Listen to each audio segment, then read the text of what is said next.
Coming up on Activate Live, learn about the Federal Mediation and Conciliatory Service and how it can improve relationships between employees and employers.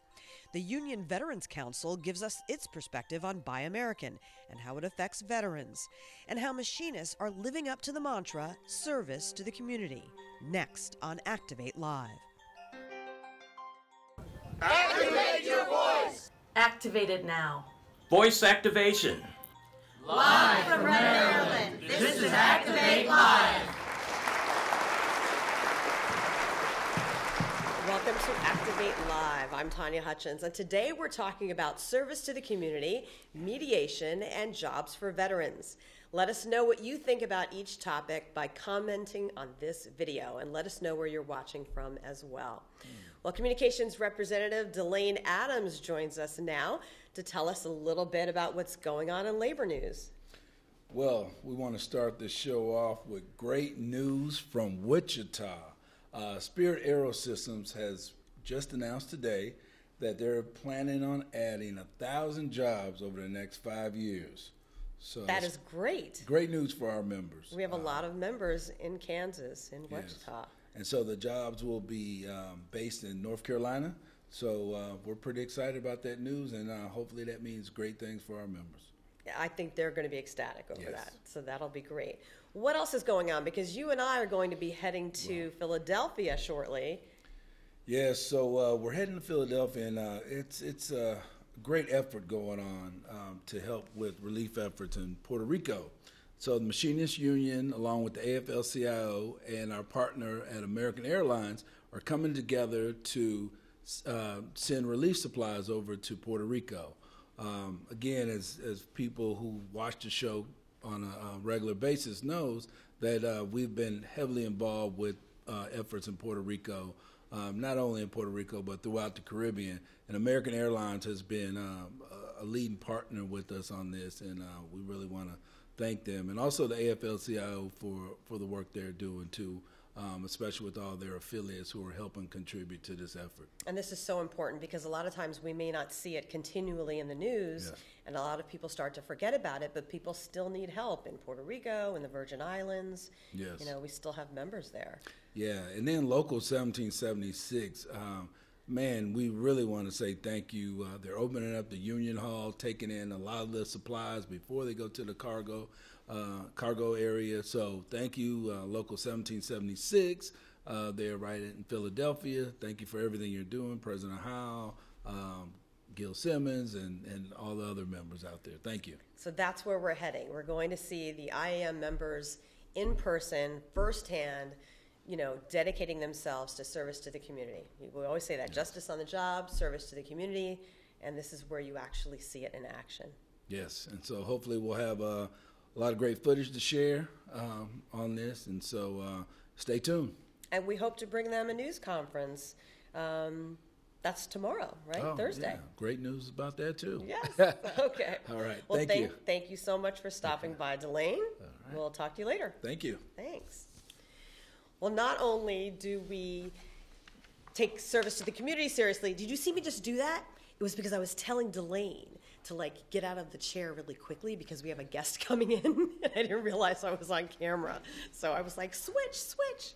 So not only do we take service to the community seriously, but the whole reason the Machinists Union exists is to make sure that there is justice on the job. And when there isn't, conflicts can arise, and we have to find a way to resolve them. And one of the experts in conflict resolution and mediation is Scot Beckenbaugh, Deputy Director of the Federal Mediation and Conciliation Service in Washington, D.C. Scott, thank you for being here. Thank you. It's an honor to be here. I had to practice saying that. Federal Mediation and Conciliation Service. It's a long name. It is. So you, for short, call it FMCS. Yes. What is the role of FMCS? The primary role is to mediate labor disputes between unions and employers, primarily in the private sector. But we also provide joint training services. We mediate grievances from the field. We also do outreach, which basically means trying to inform the public about the institution of collective bargaining. And we have a small reimbursable arm where we do employment dispute work. We do some international work, but very little.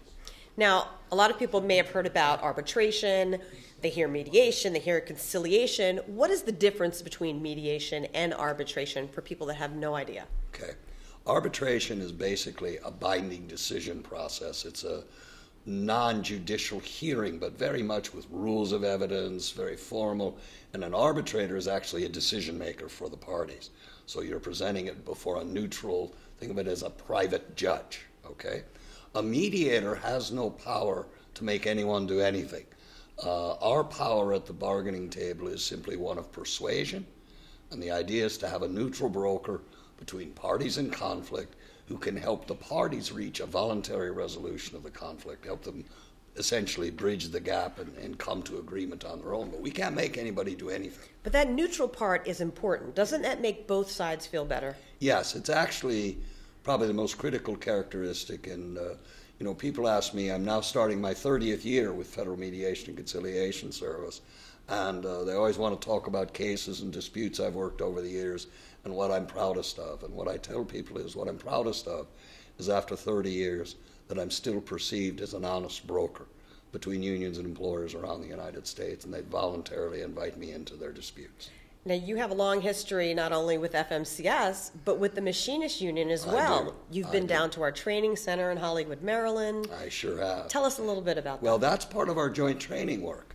And FMCS has been down there several times. We've provided programs on interest-based bargaining, also training programs on forming joint labor management committees, effective use of mediation, and a variety of training programs that we've provided down there.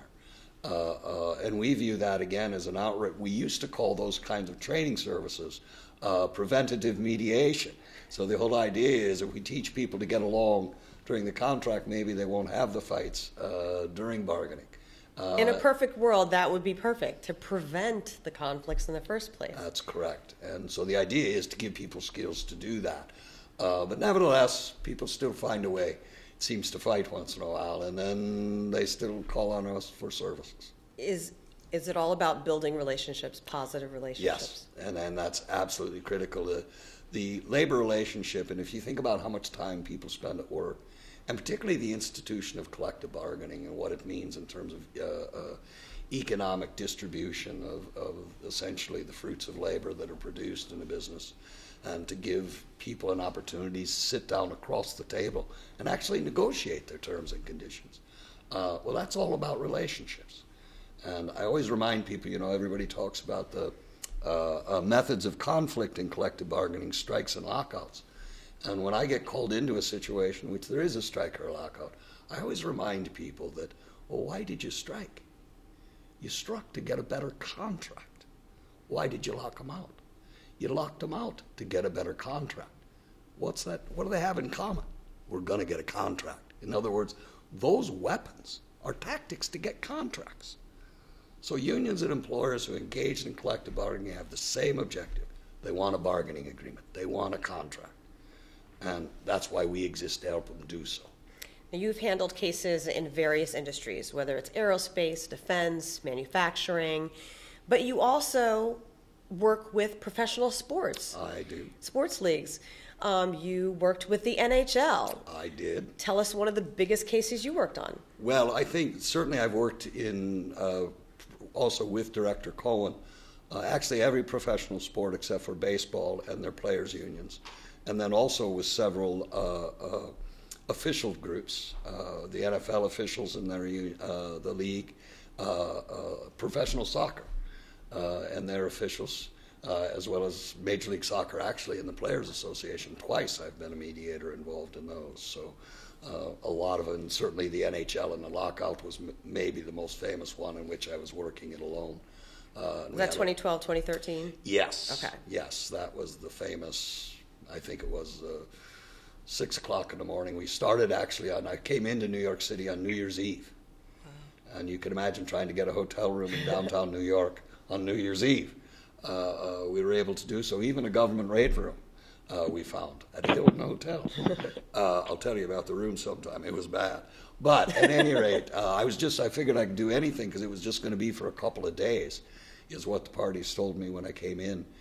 And it was about a week later, I think, that we were finally able to reach a tentative agreement memorandum that resulted in the second half of the season being played and saved.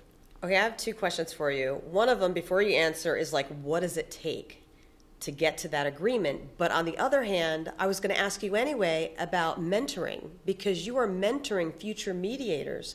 So what are the skills needed to be a good mediator to get the two sides together? Well, obviously, I think one of the most critical ones is a true belief in neutrality, to make sure that it's not that you don't care, because you do, or that you're just there for a deal because you're there for more than a deal. You care about the relationship, but you got to be a good listener more than a good talker, probably. A lot of people think, well, you got to be a good talker, right? You know, mediators, well, you're good at the OBS and conversational stuff. The truth of the matter is, I make a lot of money and have for a very long time, because what people really expect is brutal honesty. You've got to be willing to be honest and be truthful all the time, and also to maintain confidentiality. Because I can't say anything to another party that one side doesn't authorize me to do. So you can tell me anything at the bargaining table, and I'm not allowed to discuss it with the other side unless you tell me I can. So I think those are, again, the concept of neutrality, confidentiality, being a good listener, and also being truthful to people all the time, giving them your view as a neutral about what can be done to resolve the negotiation or the issue at hand. I think that is so hard to hear the truth sometimes, because sometimes the truth can be painful. But it takes a lot of guts to be able to listen to the truth. And people think maybe that from time to time you BS people a little bit when you're a mediator. And I always tell people I have never sacrificed clarity for political correctness, because you don't want people to misunderstand. So it's important that you be clear about what you view or what's going to be necessary to really bridge a gap or bridge a difference. And that can be difficult. But again, you always remember what I started with. Everybody's here to get a contract. That's what we're here. What a better time. And I'm here to help you do that. All right? And so we really are there to help. And that makes a difference, I think, to people. Well, we're so happy that you were there to help, because sometimes we do need help. Well, I remind people that we are in service of the United States government, and we're taxpayer supported. So my gratitude is to you and to all the taxpayers out there who support our services. And hopefully we provide value to the communities that we serve. You do. And let's remind people, if they want more information, what is your website? www.fmcs.gov. And there we have it on the screen. And I also want to remind all the listeners who have an interest, the largest labor management conference in the world is hosted by FMCS, and it focuses on labor management cooperative efforts. We are scheduled to be in Chicago at the Hilton Hotel on June 21 through 23, or excuse me, August 21 through 23 in 2018. We'll open to registration on our website, hopefully sometime in January. So save those dates, the 21st through the 23rd. We hope to have well over 1,000 people at the hotel in Chicago on those dates. All right. Thank you so much for stopping by. Thanks for the opportunity. I really appreciate it. And I want to say hi to all my IAM friends out there, as well as all the good employers who keep everybody working and give all those great benefits. And just thank you for your service. Well, thank you, and thank you for speaking to our classes as well. All right. All right. Thank you. Take care. Thanks. Well, we have, before I get to our next topic, and please let us know what you think about mediation. Have you ever used a mediator? Let us know. And you can comment on Facebook, Twitter, or YouTube. And we just want to let you know that we have people that are watching us. We want to say hello to Andy Hounshell, Tony Worth joined in. Delane went and jumped on, as well as Jonathan Battaglia. David Heck is saying union, yes. We have Dave Lehive saying nice going, Local 1776. Mike Edwards saying hello, IBEW, Local 716.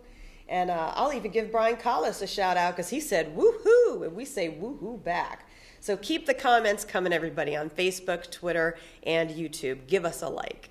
Well, tens of thousands of IAM members are veterans, and the Machinists Union has one of the highest percentages of union members because of our service contracts, and we have a long history of recognizing our veterans as well. So we thought it would be a good idea to talk to the Union Veterans Council, and we have Will Attig here. Did I say that correctly? You did. Oh, thank you so much for being here. So first, tell us a little bit about what the Union Veterans Council does. Well, the Union Veterans Council is the main constituency group for the more than 1 in 8 veterans that are in a union. Unions and veterans have kind of grown in history together in America. We can trace some of the original unions to Civil War veterans coming home from the Civil War and realizing that they needed to band together and get a fair contract for the work they provided. Back then, whole battalions of veterans were made up from city blocks in New York and things like that. When they came home to New York, they realized that the same employers that were giving them, I would say, the shaft before they left for the war were doing the same thing, and they were able to band together and create unions in New York and other major cities.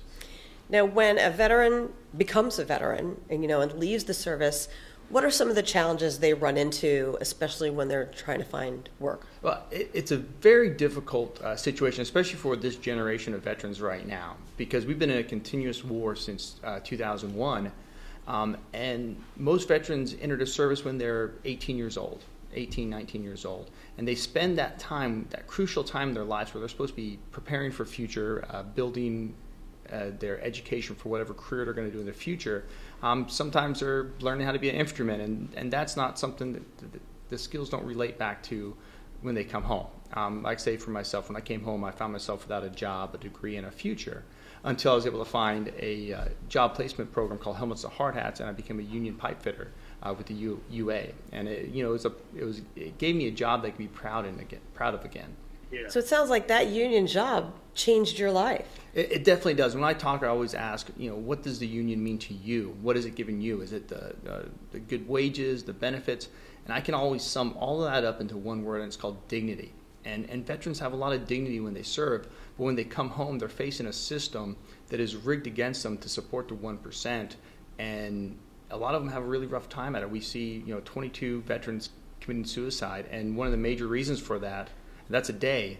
One of the main reasons for that is financial instability.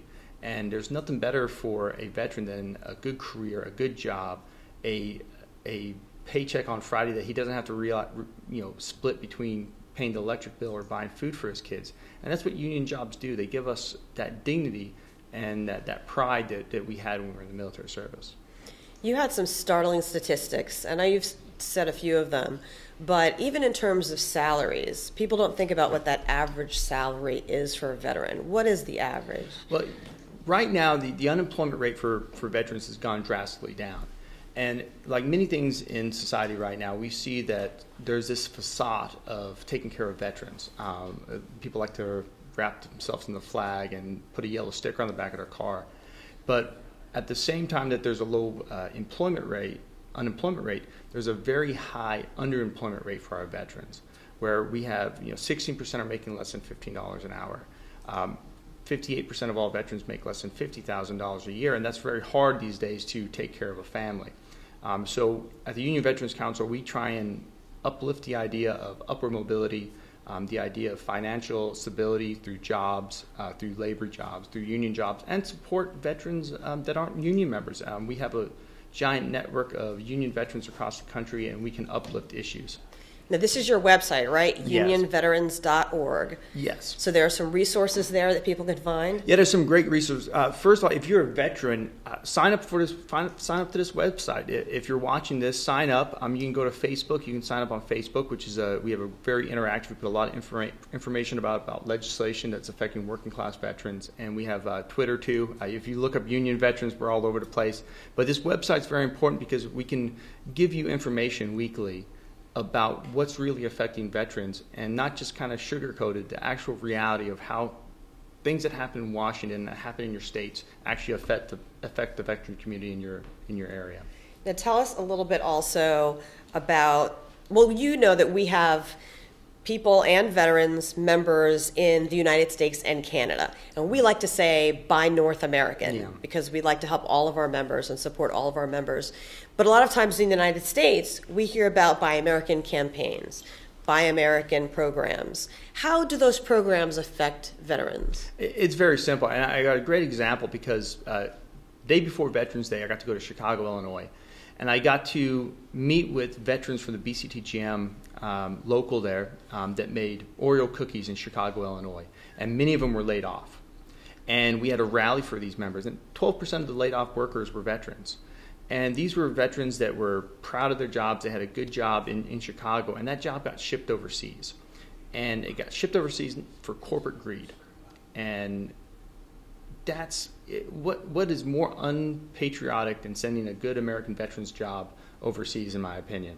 But it's not just, we have brothers and sisters in Canada that have fought in Iraq and Afghanistan that are good union members. But that's a good example of how corporations, they don't care about who they affect when they do these cuts or when they start to build stuff overseas. So we always support Buy America and Build America, North American. Because it's going to support our veterans. Sure. We have a lot of veterans that need a good job here in America, and they should be able to use those jobs to, go to work in their hometowns. Is there anything else you'd like to mention before you go? I think I'm very good. But it's a big shout out. I had the pleasure of meeting with all the federal employees in Las Vegas and address them about union veterans. It was amazing how many members of the Machinist Union are veterans. And it's just a big shout out. The brotherhood and the sisterhood of veterans rolls right into the unionism, and it's a great fit. Oh, well, thank you so much for stopping by. We appreciate it. Don't forget, unionveterans.org is the website for you to get more information. Thank you so much. Well, the holidays are fast approaching, and we would like to highlight what some of our members are doing to help others. More of that service to the community, as our slogan goes. Well, we're going to head out to Local Lodge 63 in Oregon to talk to Daniel Bricker and Scott Lacey, who organized a service project there. I was talking to them earlier, right before we began. Daniel, Scott, are you there? There you are. Howdy. Thanks for joining us. Now tell us, how long have you been doing service events? I'd say we pretty much, the minute we set up our committee is when we started planning stuff like this out. So I'd say it's been about a year and a half? Yeah, a little over a year. You've accomplished a lot in that time. Tell us how you organized this year's particular event and how it works. It's been pretty much all about contacts and getting to know people. A gentleman donated 200 trees to us. We're talking about the union. We talked about the guide dog dash that we do. And he decided he wanted to give us a bunch of trees to go for a good cause. And just so happens we knew someone else at a Department of Human Services out in our community. And it all just kind of worked out together. Our local lodge heard about what we were doing, and they put forth a bunch of money. So we're buying 110-ish foster kids Christmas, stuff that they need, stuff that they want, stuff that they never would have got before. That's more than 100 a lot of the kids. How does that make you feel to know that you're helping? Really good. Really good. I mean, we took 50 of those trees and delivered it to the foster families. We gave them lights, stand and ornaments to go with it. It was pretty cool. I mean, we had a lot of people crying, very, very thankful, because they wouldn't have had a tree otherwise. To get out into the community and say, hey, we're with the Machinist Union. We do care about you, and we want to help and want you guys to have a good Christmas. It was a pretty cool experience so far. Daniel, do you have any advice for other event organizers who may be in other states or maybe in Canada? If they haven't done a lot of service to the community around the holidays, what advice do you have for them? I would just say, you reach out. There's plenty of people, plenty of organizations that are willing or ready to accept donations and especially volunteer time. So if anybody is, willing to volunteer their time, there's definitely not a shortage of people willing to take it. So that's kind of how we work, just kind of called around, figured out, our best options, union first, and then kind of went from there. How do you get so many young machinists involved to come out and volunteer? Pizza, no. I think me and Scott kind of took it upon ourselves to just be true. And, I think that once they see the validity, the trueness of it, and that we're just trying to help people in our community, get young people active and working in their union, in their area, that they can succeed. It's not too difficult, and I know that some leadership can be opposed to it, but luckily here at Local 63, our president, our executive council are super involved and willing to give us any help. That would be my biggest advice, is just, hopefully the leadership at their local could help mentor or coach just younger generation people that come in and want to get involved. So I'm going to say give we do you a lot chance. of team building stuff.